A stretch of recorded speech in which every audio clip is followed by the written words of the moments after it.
Right after giving birth, I was abandoned by my husband and his mother and ended up living in an old house with my son. Moreover, every day my mother-in-law would leave leftovers in front of our house. When I opened the trash bag, there it was. I am May, 30 years old.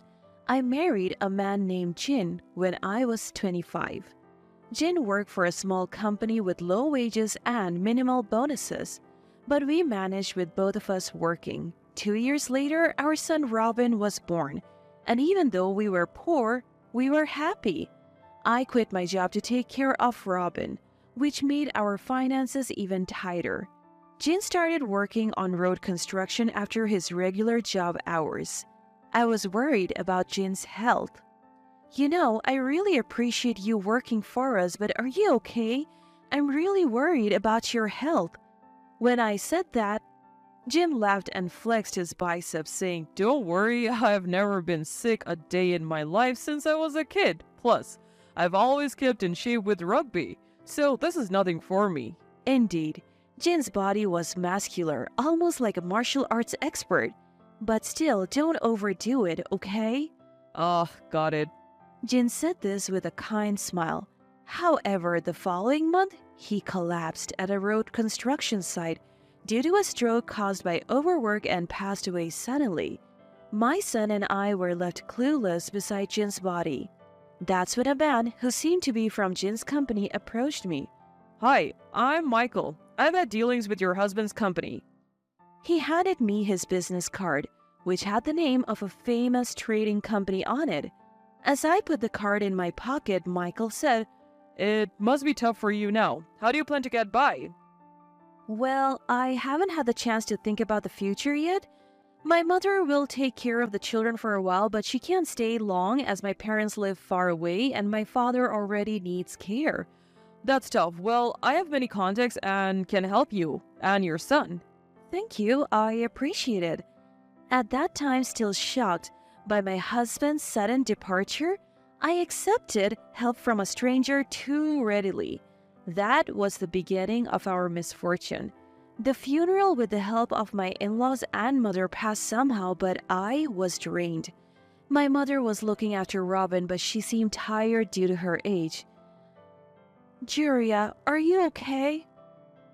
"I'm fine, but I'm worried about you and Robin," Juria said, tears streaming down her face. I forced a smile not to upset Juria. "It's okay, there are nurseries and staff around here. I'll start working again. There are plenty of single mothers who manage." "I hope so." While we were talking, Michael, who was still around, approached Juria. "You must be May's mother?"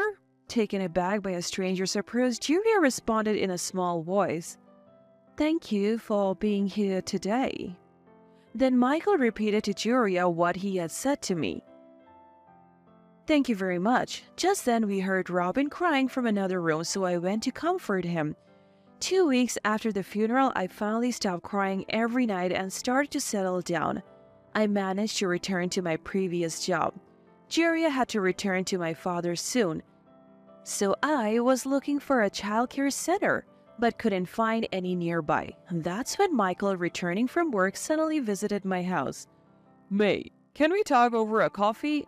I would love to, but Julia is taking care of Robin, so I can't go out. Please come in." As I invited him, Michael entered. "Have you found a childcare center for Robin?" "No, I'm looking, but it's hard to find."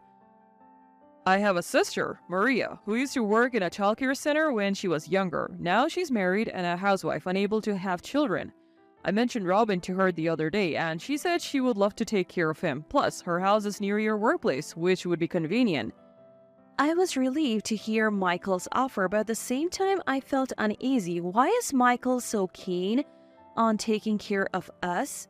I really appreciate your offer, but why do you want to help us so much? Michael looked a bit troubled when he heard my question.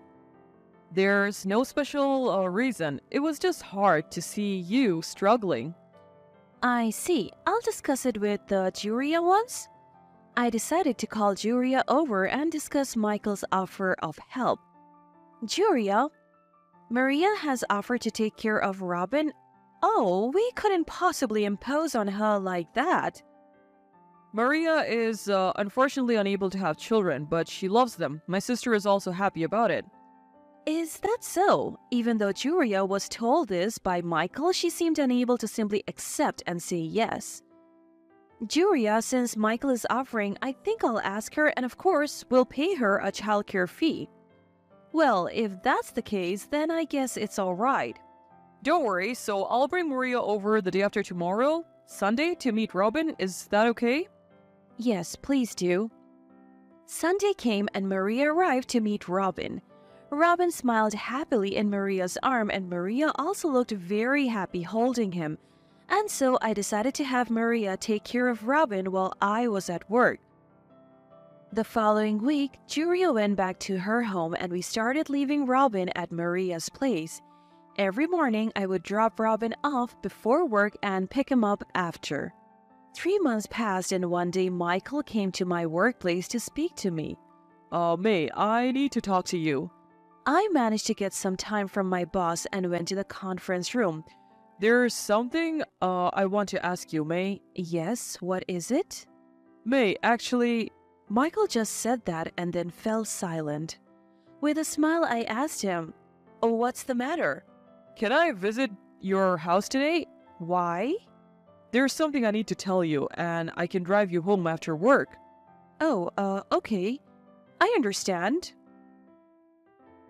That day after work, I went to pick up Robin in Michael's car and then we went to my house. As soon as we arrived, Michael said to me, May, will you marry me? I was so surprised by his words that I couldn't speak. I know we can't get married right away, but it doesn't have to be anytime soon. I couldn't even think about remarriage just 3 months after Jin's death. I appreciate your words, but I'm not ready to think about remarriage yet. I understand how you feel, May, but I really want to help you raise Robin. Mentioning my son shook my heart.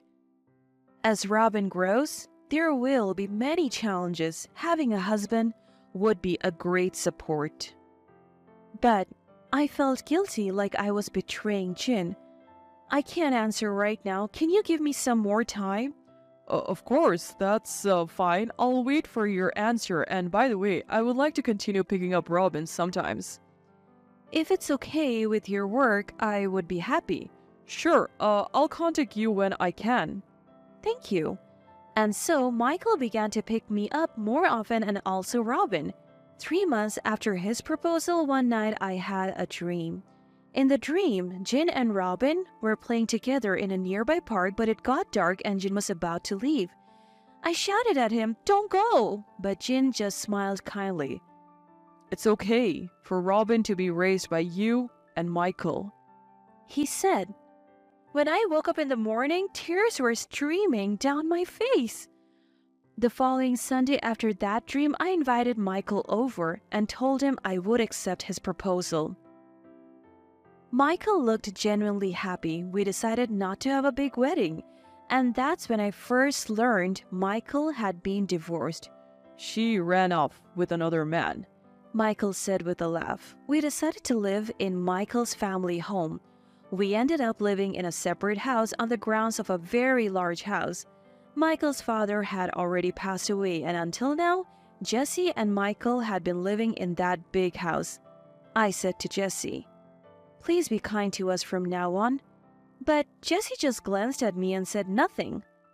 I had a bad feeling at that moment, and it didn't take long for that feeling to become reality. It was about 2 months after I started living in the in-laws' house when Jessie showed her true colors. "May, don't just take care of Robin, take care of Michael too. You know all about Michael's likes and dislikes, right? Don't just make your favorite foods all the time. Don't just worry about your parents, but think of me too. Michael's shirt collars were dirty. You should check them every day," she said, nagging about various things. And, not just speaking, she started coming to the separate house and rigorously checking everything. If she found even a single piece of trash or a hair, she scolded me mercilessly. Watching Jesse, I started to think that Michael's ex-wife didn't run off with another man but ran away from Jesse. Half a year into our marriage, I found out I was pregnant. Instead of being happy about my pregnancy, Jesse made a nasty face and said, "Are you sure the child is Michael's and not some other man's?" I was shocked to hear Jesse's words, but a few seconds later, I felt a tremendous irritation and said to Jesse with clear anger, Jesse, I cannot forgive those words. Please apologize right now. Jesse seemed a bit surprised by my fierce tone but quickly retorted, "What are you talking about? I was just worried about Michael. You are too presumptuous for a wife." I don't think I am being presumptuous. You're the one who suggested that my child with Michael might be another man's. What's the big deal? I was told that every day when I got married. I never talk back like you. Be more aware of your role as a wife. I realized arguing with Jesse was pointless. Is that so? You're saying I lack awareness as a wife? I understand. I'll be more careful from now on. To that, Jesse responded with a sneer, "That's right. Reflect on yourself. You're a wife who came into this house." I started to think that coming to this house might have been a mistake. That night when Michael returned from work, Jesse immediately called him and took him to the main house. About 30 minutes later, Michael returned to the separate house and said to me with an angry expression, "May, what did you say to Jessie? She was crying." I was surprised by Michael's words. I was the one who wanted to cry after what Jesse said to me today. Moreover, Michael's tone was not as polite as usual. Jessie accused me of possibly having another man. I asked her to apologize, so the problem lies with your mother who would say such things. Hey, don't make unnecessary remarks. Jessie didn't mean any harm. Just laugh it off and lightly deny it, Michael said. Hearing Michael's words, I thought he had changed from the gentleman he used to be. There was no more of his previous kindness. It wasn't something that could be laughed off. Michael got even angrier upon hearing my words. Don't you have any patience? There are things that are okay to say and things that are not. After I said that, Michael left for the main house without a word, and I held Robin, waiting for Michael, but he didn't return to the separate house that day. The next morning, Michael returned to the separate house. At the time, I was supposed to drop off Robin, and Coley said, "Let's go." I was convinced that Michael had changed. 2 weeks later, one night, Michael told me, "From next week, May, you'll take care of Robin's drop-offs and pickups." It was unexpected for me. I had a driver's license but was a complete novice and with no confidence in driving Robin to Maria's house. I can't drive. I have a license, but it's scary. If you have a license, it shouldn't be a problem. I'm being transferred, so I need to leave home early. I won't be able to go to Maria's anymore. Practice over the weekend. I couldn't say anything in response. Over the weekend, I desperately practiced driving in a large unused parking lot nearby. Michael didn't help at all, citing work. On Monday, I put Robin in the child seat and set off, arriving late at Maria's house due to my fearful driving. "Oh, you're late today. I'm driving from today." When I said that, Maria muttered, "Michael, again?"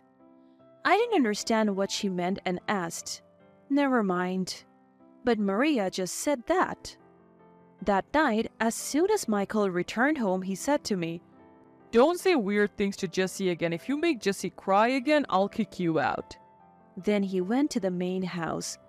I prepared dinner and waited for Michael, but he didn't return, so I went to the main house and found Jessie and Michael happily dining together. "Oh, May, what's up?"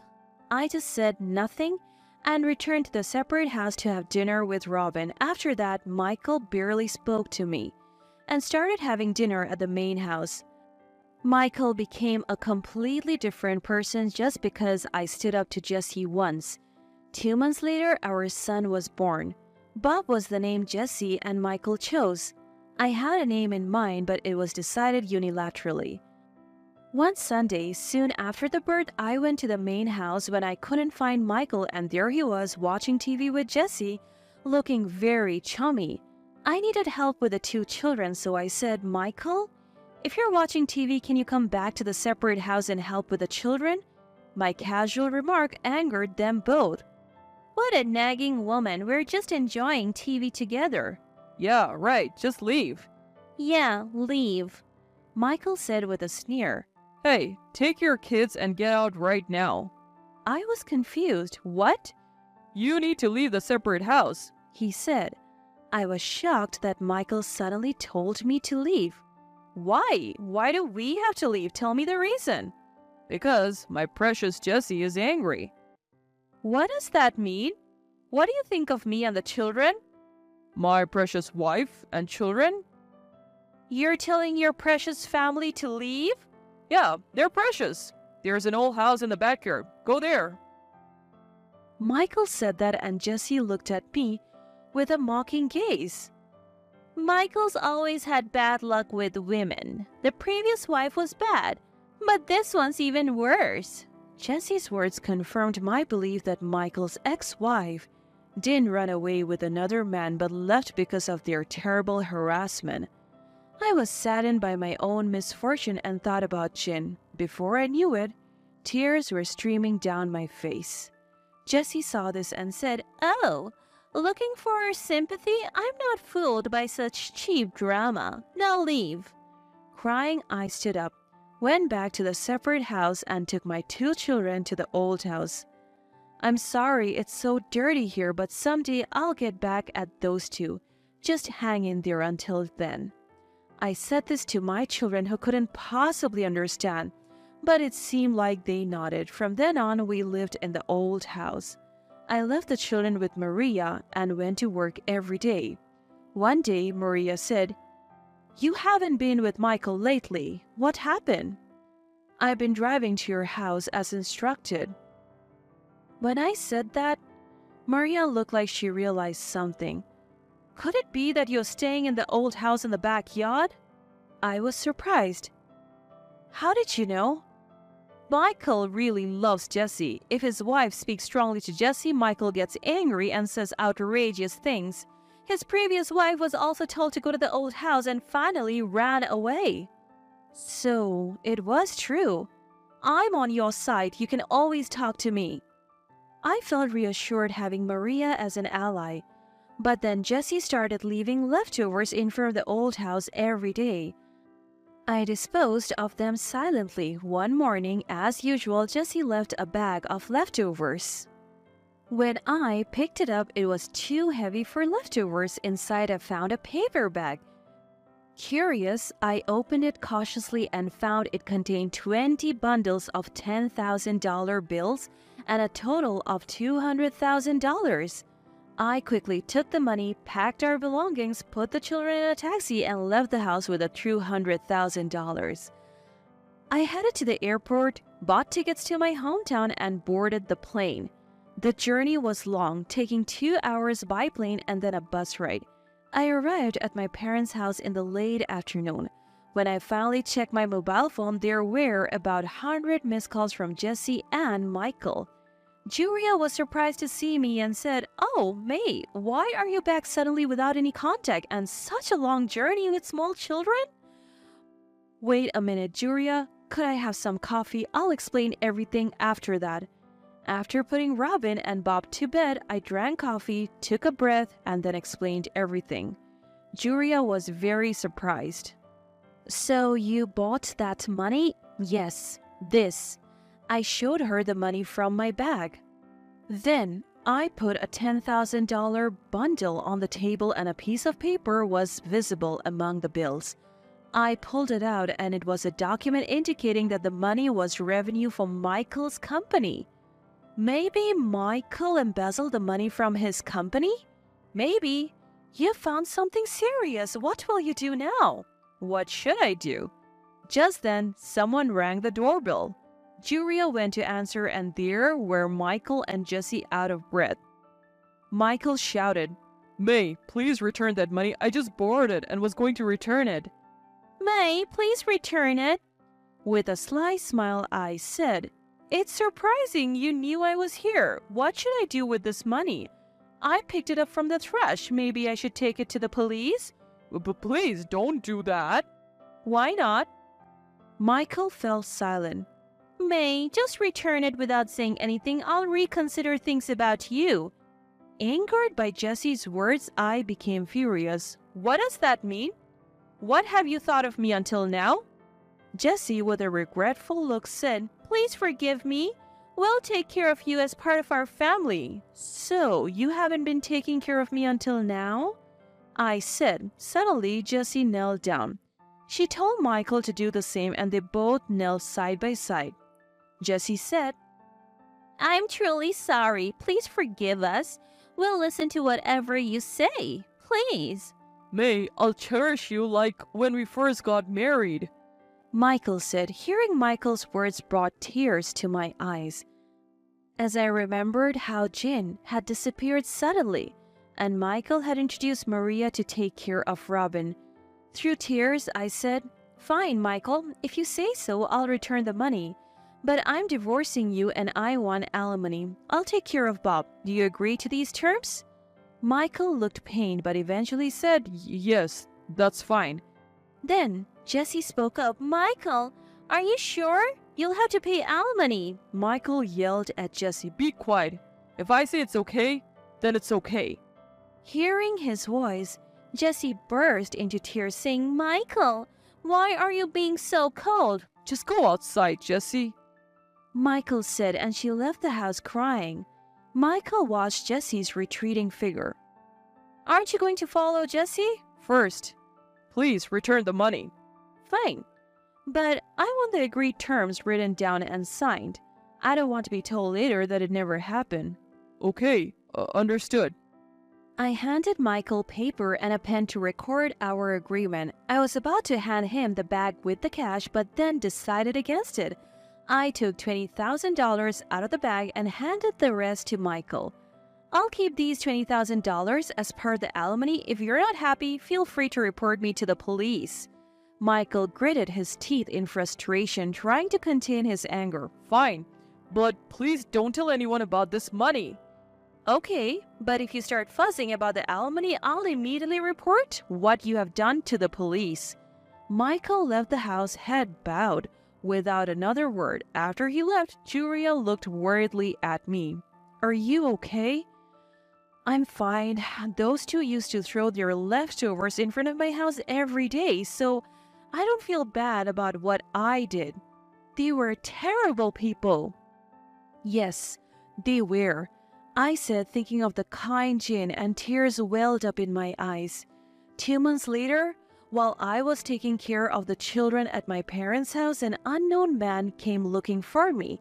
He introduced himself as an employee of Michael's company and told me Michael had embezzled company money.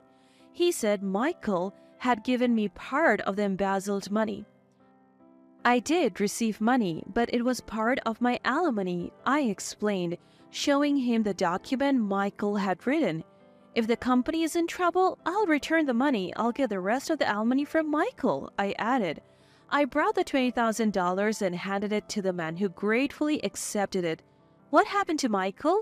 The man explained that the company had sued Michael and he was now in jail awaiting trial. Hearing this, I felt a sense of relief. The man thanked me politely and left. The following week, Jessie called me.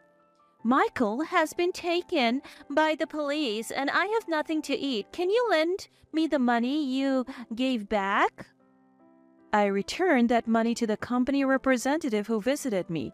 Even if I had it, I have no reason to lend it to you, I said, and hung up as Jessie was still talking. Then I told Julia, I'm going to change my phone number. Looking at my 2 children playing at my feet, I smiled happily.